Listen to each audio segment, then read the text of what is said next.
Assalamualaikum warahmatullahi wabarakatuh.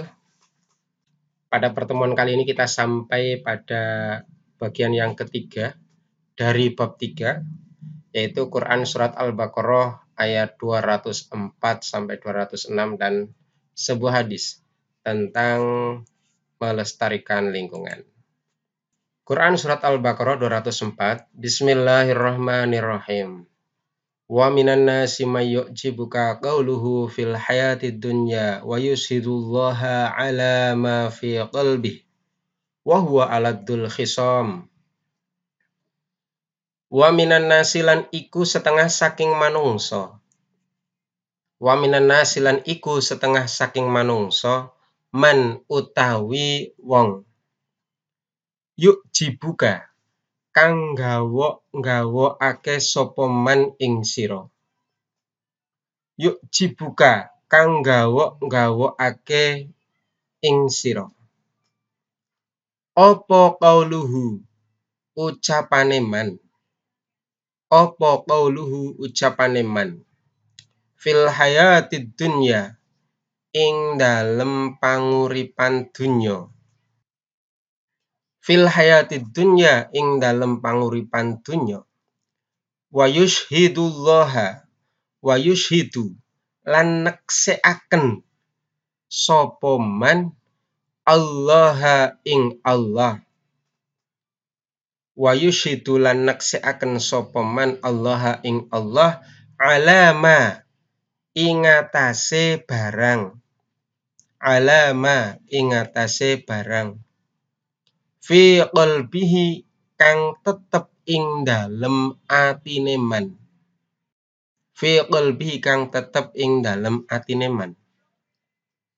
Wa huwa lan utawi man iku aladdul khisam banget-bangete mungsuh. Wa huwa lan utawi man iku aladdul khisam banget-bangete mungsuh. Pada surat Al-Baqarah ayat 204 ini menceritakan seorang munafik. Di situ disebutkan, Anda lihat bagian yang putih, bagian yang bawah ada tafsirannya. Wa minan nasi may yu'jibuka. Dan sebagian dari manusia ada orang yang menakjubkanmu. Qauluhu ucapannya fil hayatid dunya dalam kehidupan dunia. Ini khitabnya kepada Nabi Muhammad SAW yang mendapatkan informasi dari Allah tentang orang-orang yang ada di sekitarnya. Di antaranya adalah orang-orang yang menakjubkan ucapannya dalam hal urusan dunia. Padahal dengan yang sesungguhnya itu sangat bertentangan. Bahkan disebutkan wa yushhidullaha ala ma fi qalbi. Dan dia bersaksi kepada Allah tentang apa yang ada di hatinya. Annahu muwafiqun liqaulihi, yang artinya menyatakan bahwa apa yang diucapkan itu adalah sesuai dengan fakta yang ada di hatinya. Padahal wahwa alatul khisam, padahal dia itu adalah musuh yang sangat nyata bagi Rasulullah SAW. Ini adalah siapa? Orang-orang munafik. Yang disebutkan dalam ayat ini, yang dimaksud dalam ayat ini pada waktu itu, pada konteks saat ayat ini turun, adalah orang yang bernama Akhnas bin Syarik. Anda lihat di sini. Menurut keterangan tafsir ini, bahwa orang yang dimaksud oleh ayat ini pada waktu itu adalah Akhnas bin Syarik, yaitu orang-orang yang ucapannya sangat menakjubkan, sangat memukau pendengarnya, bahkan berani bersumpah atas nama Allah, bersaksi, mengucapkan wallahi saya benar, wallahi apa yang saya ucapkan itu sesuai, wallahi saya mendukungmu wahai Nabi Muhammad misalkan. Padahal dia sebenarnya adalah musuh yang sangat nyata. Alatul khisam ay sadidul khusumati, sangat-sangat memusuhi laka kepadamu. Ini. Jadi Nabi Muhammad itu maksum, Nabi Muhammad itu dijaga oleh Allah, Nabi Muhammad itu selalu dibimbing oleh wahyu, sehingga apa yang di hadapannya yang sangat meyakinkan siapa saja yang mendengarkannya, padahal itu adalah bohong, Nabi dikasih tahu, Nabi jadi tahu orang yang bernama Akhnas. Nah, perilaku Akhnas yang seperti inilah yang harus kita jauhi, harus kita hindari. Wa idza tawalla sa'a fil ardi liyufsida fiha wa yuhlikal harsa wan nasla wallahu la yuhibbul fasad. Wa idza tawalla lan ari kalane mengo berpaling sapa man. Sa'a lumaku sapa man. Sa'a lumaku sapa man fil ardi ing bumi. Fil ardi ing bumi liyufsida krana gawe kerusakan. Liyufsida krana gawe kerusakan fiha ing dalem ard. Wa yuhlika lan menghancurkan lan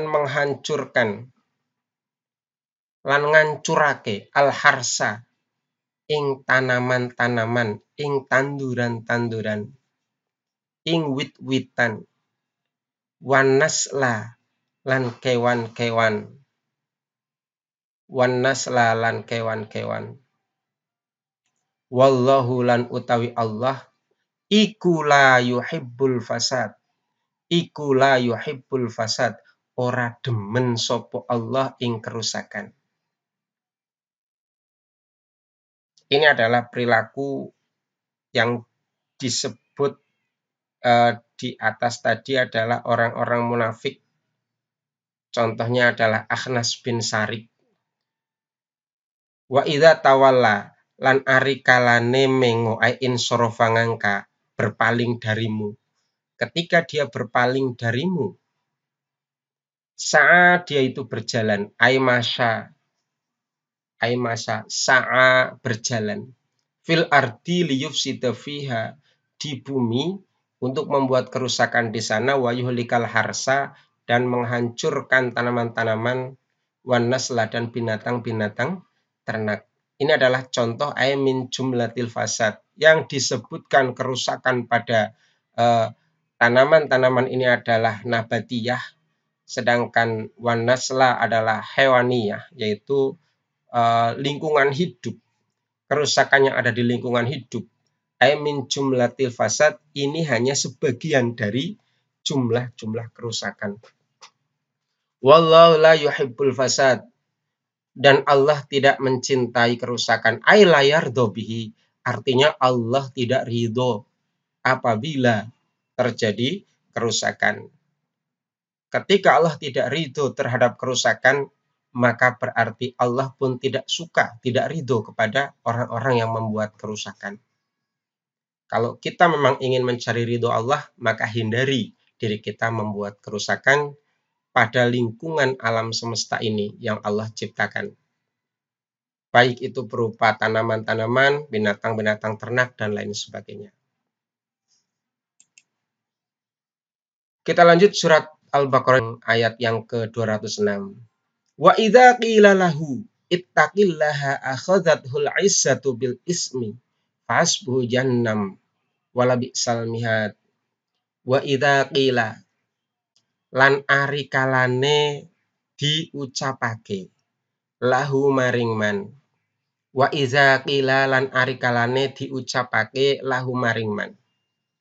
Diucapake apa? Ittaqillaha wadiyo sira ing Allah. Ittaqillaha wadiyo sira ing Allah. Akhadzathul 'izzatu. Akhadzat ngalap hu ing man opo al 'izzatu kesombongan. Akhadzathul 'izzatu. Akhadzathu ngalap ing man opo al 'izzatu kesombongan, sifat mulia. Jadi perasaan mulia itu muncul bahwa dirinya itu lebih mulia. bil ismi kelawan dosa. Bil ismi kelawan dosa.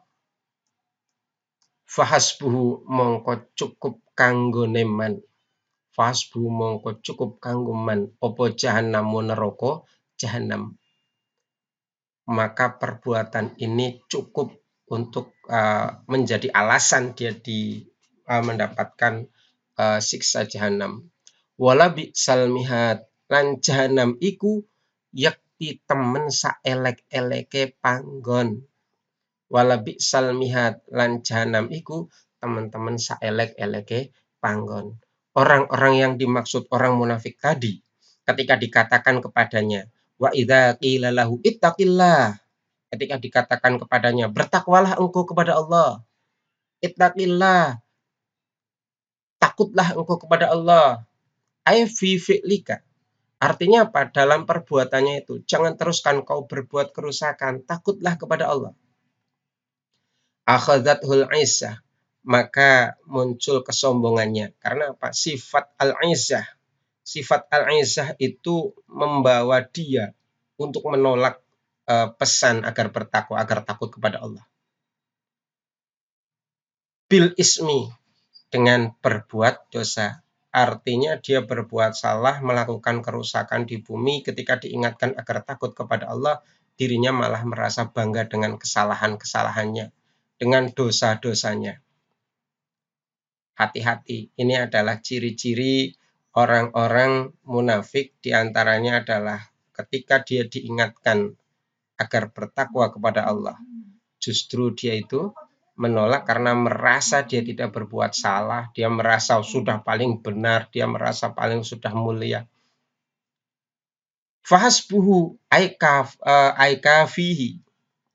Fahasbuhu, maka cukuplah bagi dia jahannamu, neraka jahanam. Ini menunjukkan bahwa perbuatan yang semacam itu cukup menjadi alasan untuk memberikan siksaan kepadanya, neraka jahanam. Padahal neraka jahanam adalah seburuk-buruk dari tempat tinggal.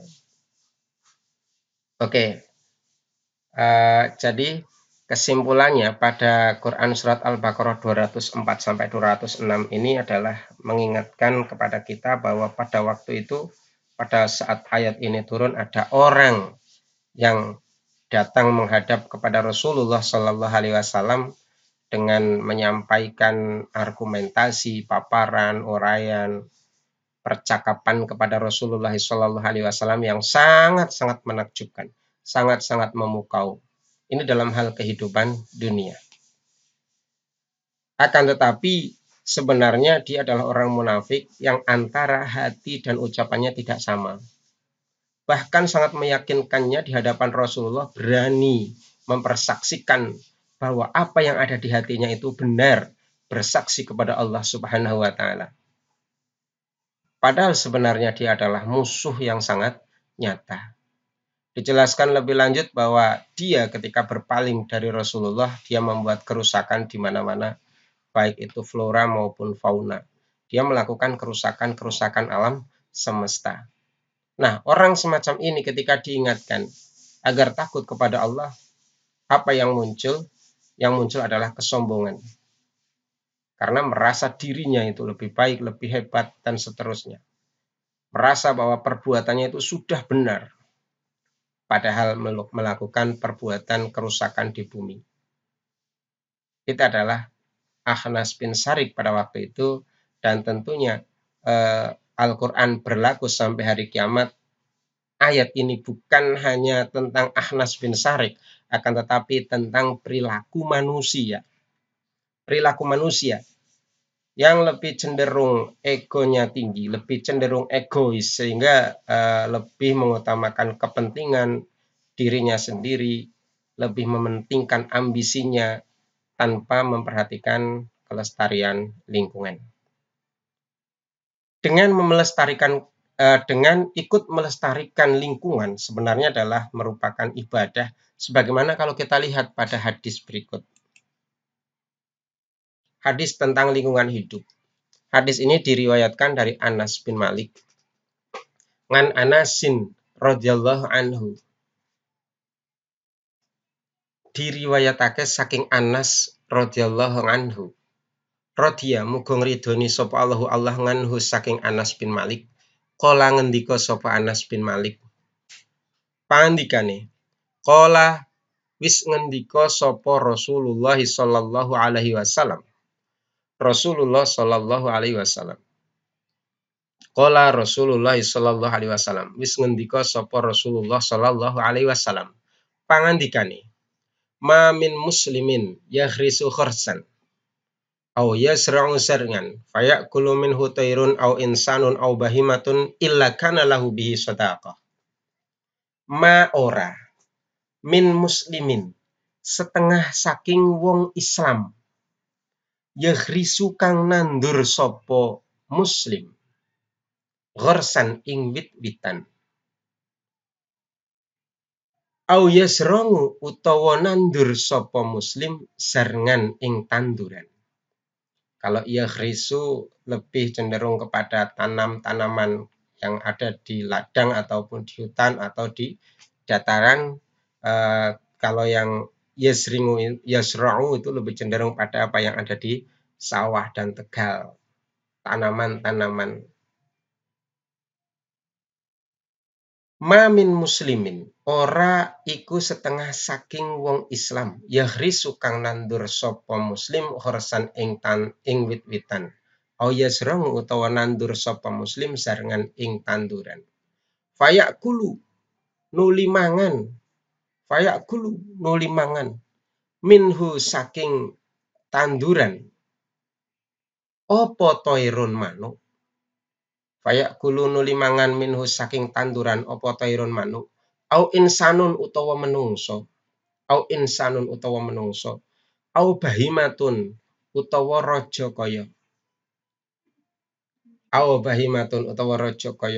illa kejaba kana ana lahu iku tetep kaduwe muslim bihi kelawan ma yakulu ana iku sedekatan sedekah.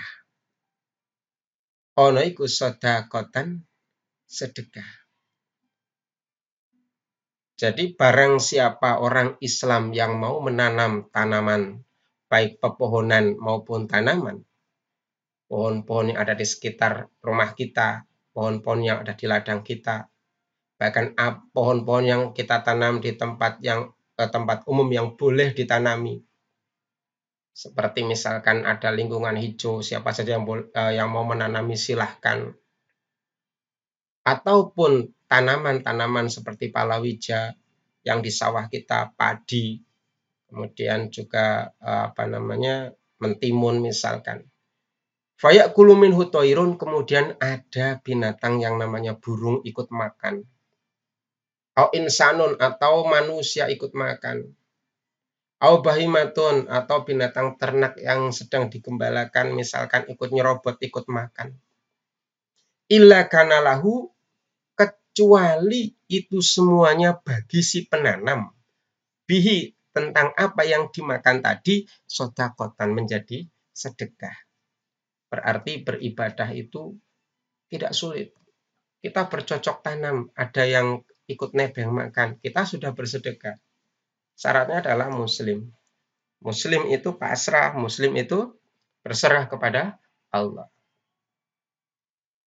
Rawahu al-Bukhari wa Muslim. Hadis ini diriwayatkan oleh Imam Bukhari dan Imam Muslim. Mungkin itu yang kita pelajari pada minggu ini. Setelah kalian menyimak dan mengartikan teks-teks ayat dan hadis di buku catatan kalian, sudah ada makna gandulnya, coba dibaca lagi. Mungkin ada yang kurang, disimak lagi. Kemudian direnungi isi dari ayat atau hadis tadi. Setelah itu silahkan buat kesimpulan di bawahnya. Setiap ayat ada kesimpulan di bawahnya. Di hadis juga ada kesimpulan di bawahnya.